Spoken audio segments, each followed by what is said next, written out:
कितना कुछ करने को होता है उन जगहों पर जहाँ करने को कुछ नहीं होता।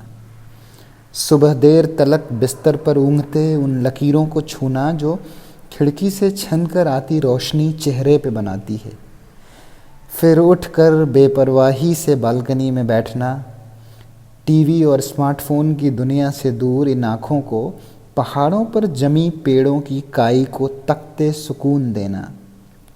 ट्रैफिक की चिल्ल पों से दूर कोयल की आवाज़ को बेवजह दोहराना और फिर चाय की चुस्की को कुछ यूं महसूस करना जैसे हर एक घूंट के साथ ये सारा मंज़र नसों में घुलता जाता हो। दिन चढ़ते ही इन जंगलों में पहाड़ों पर बेमकसद बेमंजिल घूमते रहना, मैं कर क्या रहा हूँ जैसे सवालों को बेधड़क पूछना, इस उम्मीद में कि शायद पहाड़ों से टकराते ये सवाल कोई मुकम्मल जवाब लेकर लौटें।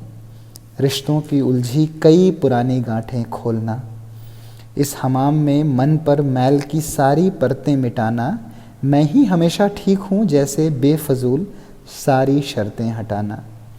और फिर ढेरों मुश्किल सवालों के आसान से जवाब लिए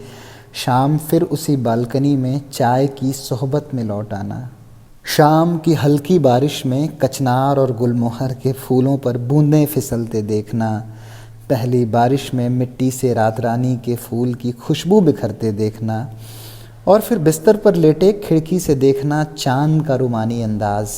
सुनना चेखुर और कीकर की अंधेरे में गूंजती सी आवाज़। उन छुट्टियों की आखिरी रात बच्चों सी गहरी नींद में टूट कर सोना जैसे सारी कायनात लोरी सुनाती हो, और एक बार फिर लौट आना उसी पुरानी दुनिया में जहाँ स्मार्टफोन स्क्रीन की सोहबत में सुबहें गुजरती हों, चाय के साथ लैपटॉप पर ऑफिस की जिम्मेदारियाँ निभती हों, ईमेल और फ़ोन कॉल की बातें ज़िंदगी के माने बताती हों,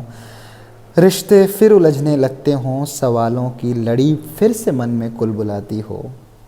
मन में मैल की काई सी जमती जाती हो,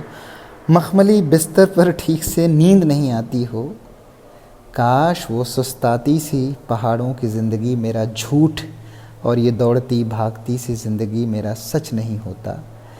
कितना कुछ करने को होता है उन जगहों पर जहाँ करने को कुछ नहीं होता।